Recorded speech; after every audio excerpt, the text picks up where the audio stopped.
PM কিষাণ প্রকল্পের সুবিধাভোগীদের জন্য বড় সুখবর। পিএম কিষাণ প্রকল্পের উপভোক্তাদের 22 নং কিস্তির টাকা দেওয়ার ঘোষণা করলেন কেন্দ্র সরকার। কৃষকদের আর্থিক দুর্দশা ঘুচাতে প্রধানমন্ত্রী নরেন্দ্র মোদী পিএম কিষাণ প্রকল্প চালু করেছিলেন। এই পিএম কিষাণ প্রকল্পে প্রতি বছর 3টি কিস্তির মাধ্যমে কৃষকদের ব্যাংক অ্যাকাউন্টে 2000 টাকা করে পাঠানো হয়। ইতিমধ্যেই কৃষকদের ব্যাংক অ্যাকাউন্টে পিএম কিষাণ প্রকল্পের 21 নং কিস্তির টাকা দেওয়া হয়েছে। এবার 22 নং কিস্তির টাকা কৃষকদের ব্যাংক অ্যাকাউন্টে ঢুকবে।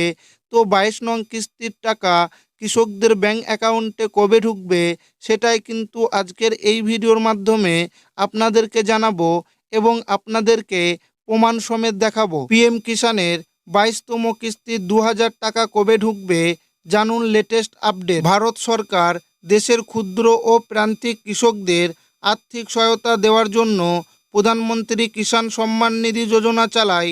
এই যোজনাটি 2019 সালে চালু করা হয়েছিল। কেন্দ্রীয় সরকার কৃষকদের 3টি কিস্তিতে বার্ষিক 6000 টাকা আর্থিক সহায়তা দেয়। এই আর্থিক সহায়তা বছরে 3টি সমান কিস্তিতে বিতরণ করা হয়। প্রতিটি কিস্তিতে ডিবিটির মাধ্যমে কৃষকদের অ্যাকাউন্টে 2000 টাকা পাঠানো হয়। এই আর্থিক সহায়তা কৃষকদের ক্ষুদ্র কৃষি চাহিদা মেটাতে সহায়তা করে। প্রধানমন্ত্রী কিষাণ সম্মান নিধি যোজনার অধীনে এখন পর্যন্ত মোট 21টি কিস্তির টাকা দেওয়া হয়েছে।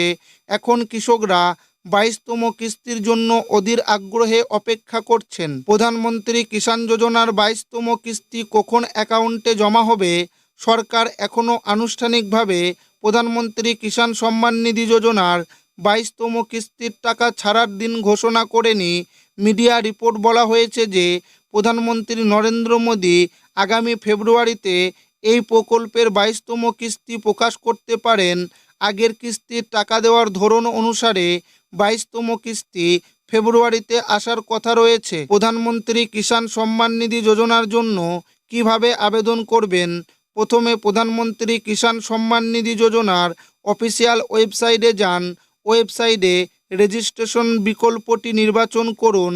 নতুন পেজে আপনার 12 সংখ্যার আধার নাম্বার এবং 10 সংখ্যার মোবাইল নাম্বার লিখুন। এটি করার পরে আপনার রাজ্য নির্বাচন করুন। ক্যাপচার কোডটি দিন। ওটিপি পান, ক্লিক করুন। ওটিপি দেওয়ার পরে প্রয়োজনীয় বিবরণ পূরণ করুন এবং অনুরোধ করা নথিগুলির সফট কপি ডাউনলোড করুন। ফর্মটি পূরণ করার সময় কোনো ভুল তথ্য না দেওয়ার বিষয়ে সতর্ক থাকুন। সমস্ত প্রক্রিয়া সম্পূর্ণ করার পরে ফর্মটি জমা দিন। কোন কৃষকরা 22তম কিস্তির সুবিধা পাবেন না? যেসব কৃষকরা এই প্রকল্পের জন্য ইকেওয়াইসি সম্পূর্ণ করেননি, যেসব কৃষকদের ব্যাংক অ্যাকাউন্টের সঙ্গে আধার লিঙ্ক করা নেই, যেসব কৃষকরা ভুল তথ্য দিয়েছেন, তারাও এই প্রকল্পের সুবিধা পাবেন না।